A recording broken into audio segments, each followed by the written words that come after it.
Prophecies of Zechariah. Prophecies of Zechariah, chapter 4.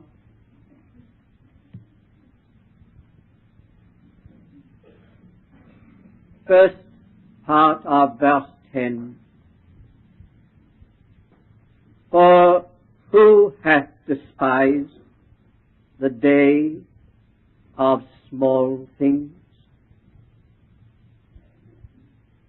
Prophecies of Haggai, chapter 2, verse 3. Who is left among you that saw this house in its former glory? And how do ye see it now? Is it not in your eyes as nothing? Yet, and the prophecies of Malachi, chapter 3, verses 16 and 17. Then they that feared the Lord spake one with another.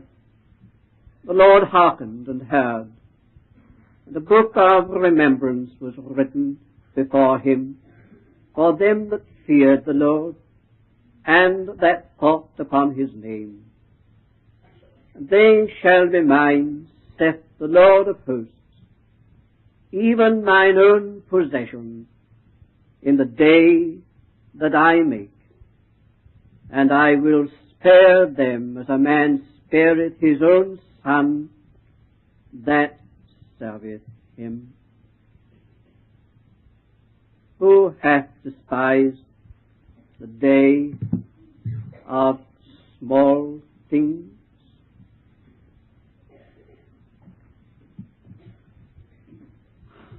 This is among many matters which it is very necessary for us to have made clear in our hearts and in our minds, to have our mentality adjusted. Just as a ship, after a long voyage, spends some time in having its compass adjusted because of interferences and variations. So it is with us on our way. It does become necessary from time to time to stop and think again, get our minds corrected, and to be freed from those influences that upset the balance and the poise and the right appreciation.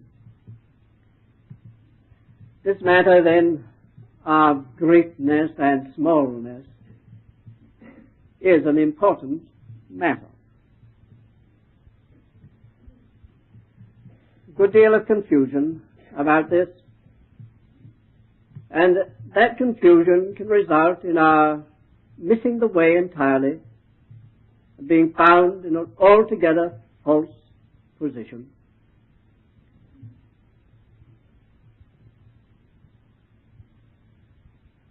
We need to know what we mean by greatness and what we mean by smallness.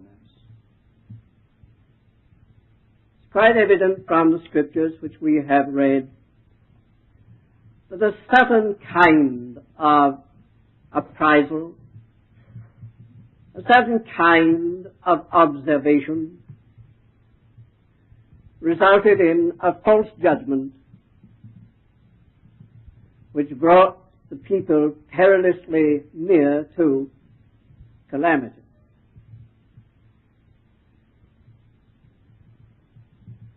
The Lord, reading their hearts, used this word as to their attitude and their reactions, despised.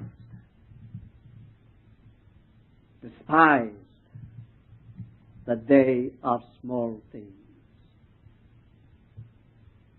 And if you look carefully into these prophecies, you will see that from God's standpoint it wasn't as small as they thought. It was an altogether different point of view about the matter. You see, we have a way of confusing bigness with greatness. And they are two entirely different things. Bigness may be in outward dimensions and bulk, and the impression that a thing makes upon your senses. Greatness may have none of those characteristics at all. You may not even be able to take its measure or see any measure in it from human standpoints, and in God's sight it may be very great. There's a lot of difference between bigness and greatness from God's standpoint. Just as there is a great deal of difference between littleness and smallness. I know that's going to give our friends who are not familiar with the English language a good deal of trouble. You know, you can be a little person. Things can be so little, so petty, so paltry, so mean, so despicable, little. But they can be quite small and of tremendous value. You would sooner have an ounce of gold than a ton of iron. In intrinsic value.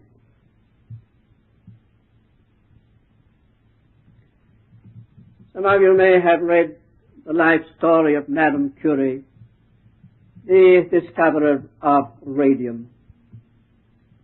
If you have, you remember the tons and tons and tons of byproduct from the gas works unloaded in her backyard. Working upon this mountain of stuff, and out of it the smallest particle of radium. There's your comparison. Big and great. In that almost imperceptible speck of radium, the immense qualities, values, potentialities,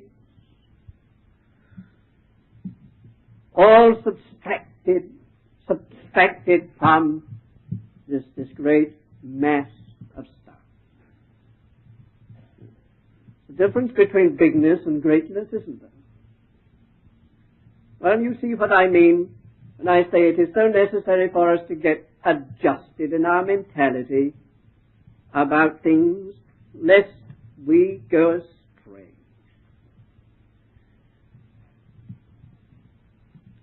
Smallness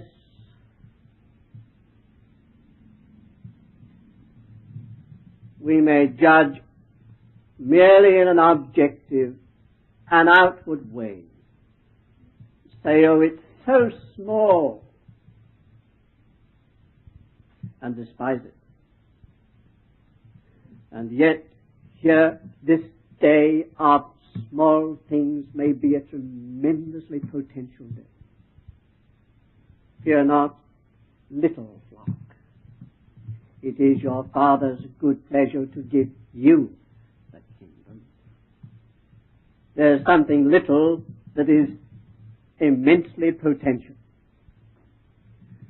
And you have only to run your eyes through the Bible, see again and again what God made of apparently little things. that would have been despised and set aside, overlooked, scorned by those who always had this mentality of bigness.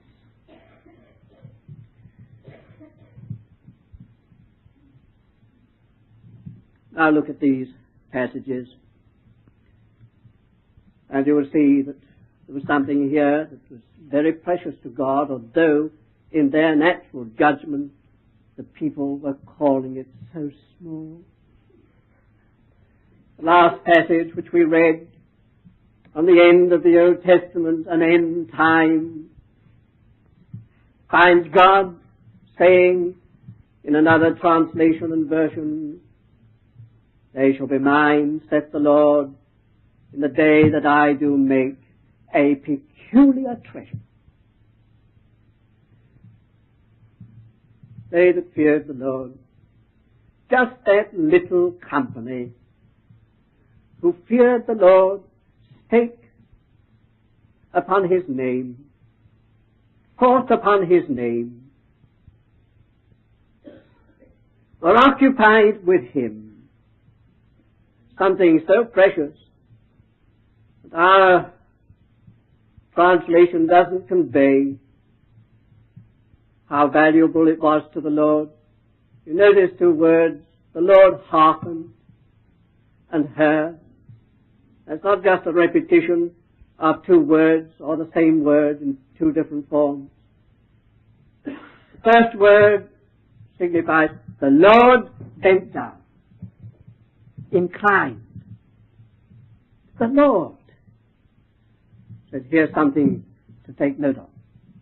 Here's something to which to listen. Here's something to hold our attention, God's attention. The Lord inclined,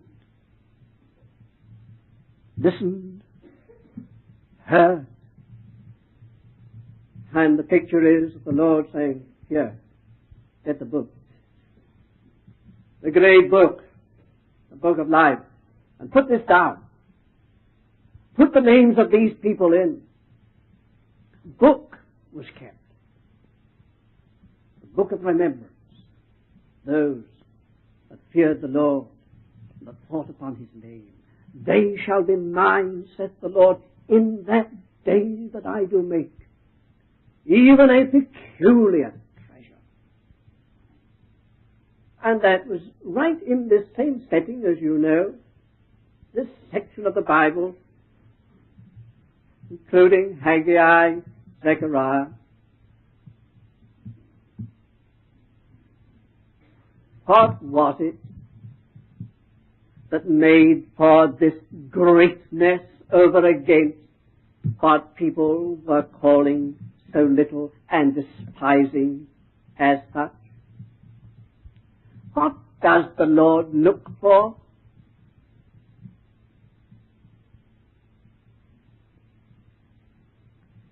Well, here it's quite clear. This little company, comparatively, was a disciplined and chastened company. They had come out of the fires of Babylon.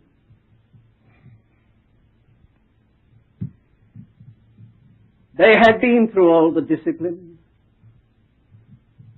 of those years in exile. They were of those who had hung their harps upon the willows and said, how can we sing the songs of Zion in a strange land? Songs of Zion. See where their hearts were. And then the day came when the proclamation was made, you can go back. You can all go back to Zion. The vast majority decided that their position was a very much more comfortable one than it would be back there in Zion, and decided to stay.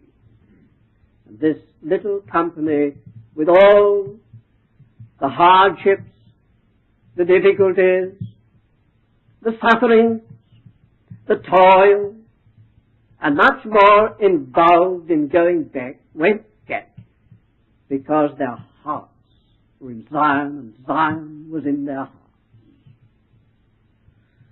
See, the heart relationship to the Lord and to that which is dearest to His heart. So they were always thinking upon His name, talking together about His interests. They're a little company comparatively, a despised people. I expect all those who stayed behind thought they were fools. Well, be it so. What did the Lord think? That was the matter. That was the point. And this is what the Lord thought. A chastened, a disciplined people whose hearts were for the Lord.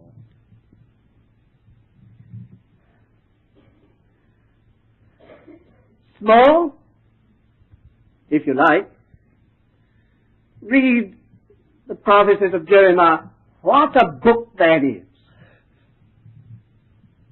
Oh, what a time it takes and what patience it takes to work your way through the whole of Jeremiah's prophecies. What a big book.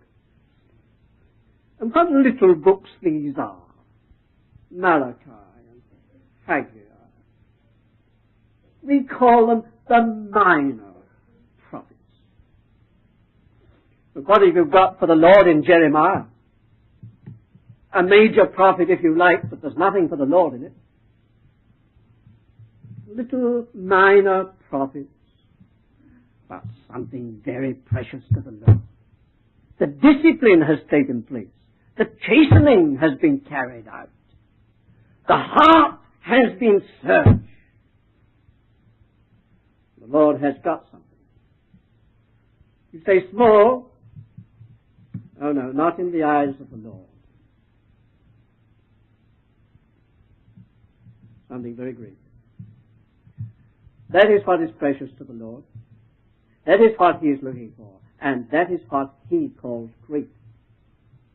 Though, looking at it with natural eyes, and the eyes of man always judging by outward size and appearance, may despise. From the Lord's standpoint, there's much intrinsic value, and with Him, everything is a matter of intrinsic value, not bulk. Lord Jesus has put His finger upon that principle in another connection. If the salt has lost its saltness, what's the good of it? Bulk, tons of it. It's useless. You better throw it out. In the street, it's useless. A teaspoonful of salt with its savour in it is of more value than tons of savourless salt. It's intrinsic value. It's the divine element, the sting of God, the vital quality.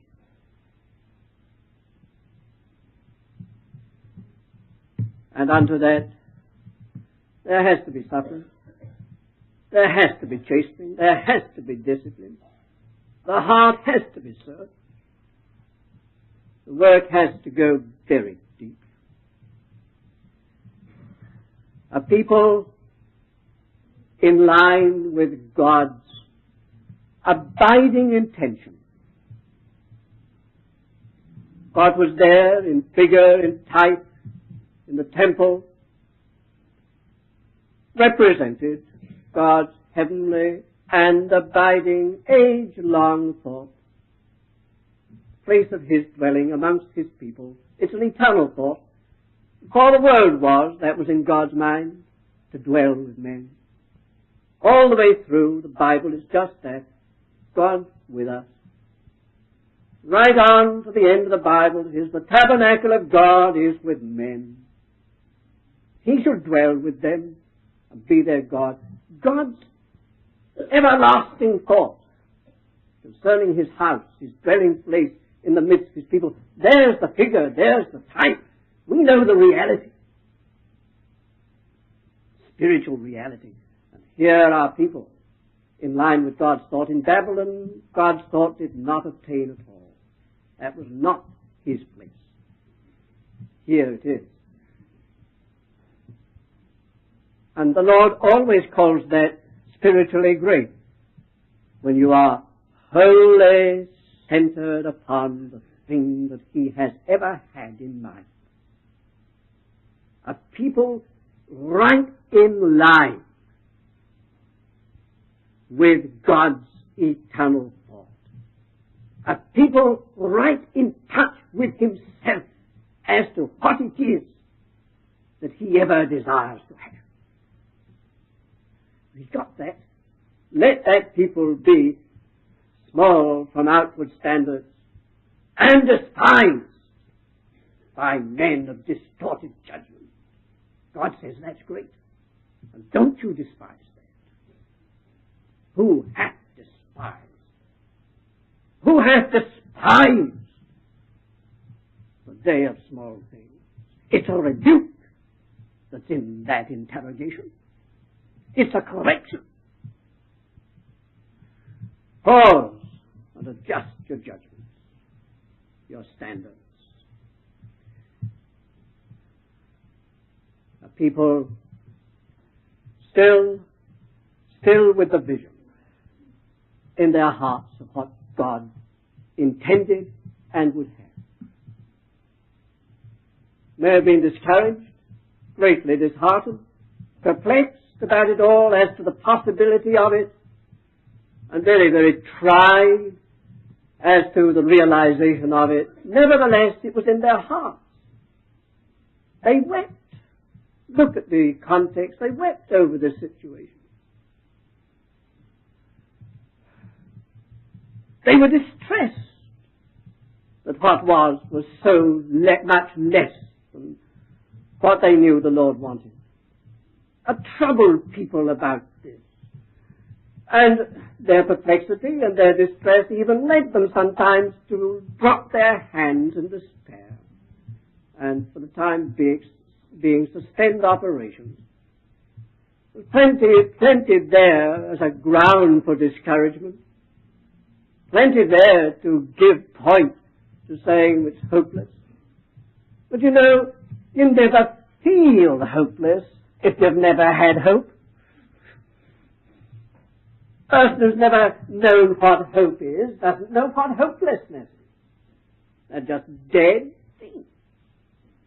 These people were troubled, heartbroken, distressed, and even if they did despair for a time and say, it's no use, that was simply because they were in their hearts troubled about it. If you like, disappointed, and you cannot be disappointed unless you've had a kind of appointment. See the point? There, deep in their hearts, was the vision. And they were suffering in relation to the vision. And that's what God is looking for. People who in their hearts, through all trial and testing, still have the vision of what God is after, and are suffering in their hearts concerning it. That's something precious to the Lord. He lights upon that. He says, we take note of that. Put that down in the book. Don't let that be forgotten. Have that in remembrance. It's going to come up in the day that I make. I'll have that then. So we must revise, must we not? And get away from these temporal ways of viewing things to the eternal standards and standpoints. Yes, for all this leads us to what? To the Lord Jesus. To the Lord Jesus. Here in this very 4th chapter of the prophecies of Zechariah has a recurrence in the book of the Revelation. The two olive trees standing before the Lord of all the earth. You know where that comes in the book of the Revelation. There's something here of eternal significance. Lord Jesus is brought into view in these prophecies. It's here in Haggai that the prophecy is first uttered, yet once again, and I will shake the heavens and the earth. And the desire of all nations shall come. That's quoted in the letter to the Hebrews, isn't it? The things which can be shaken, the temporal things, the big things according to man's mind, they'll be shaken to their foundations, but the things which cannot be shaken shall stand. And you know that the letter to the Hebrews is all centered upon the Lord Jesus and His heavenly kingdom, receiving a kingdom which cannot be shaken. That comes out of Haggai. As for Malachi, why, Malachi dwells much upon the Lord Jesus, the very messenger of the covenant, and His forerunner. Malachi, the last book of the Bible, of the Old Testament, introduces the Lord Jesus in a very real way. It's all focused upon Him. And you know that when God sees things focused upon His Son, He's all alert and alive, listening and watching and recording. It amounts to this. Value from God's standpoint is always a matter of how much of His Son is in a thing. There wasn't much of Christ in the major prophets as they looked on toward the captivity. Anything of Christ in the major prophets looked beyond the captivity. And these minor prophets are beyond the captivity. Or these end prophets are beyond the captivity, and Christ is in full view. And God is all alive again about this matter. So we sum it all up by saying the test of everything is how much it represents Christ. How much of Christ is there. Not how big and impressive it is from man's standpoint. Let us get our balance again. Of course, God is a great God. And we expect a great God to do great things. A slogan was introduced with the great Edinburgh Missionary Conference in 1910. Attempt great things for God. Expect great things from God. Yes? All right. All right. But be sure you know what greatness is from God's standpoint. And that you're not confusing greatness with bigness. Intrinsic value with outward bulk.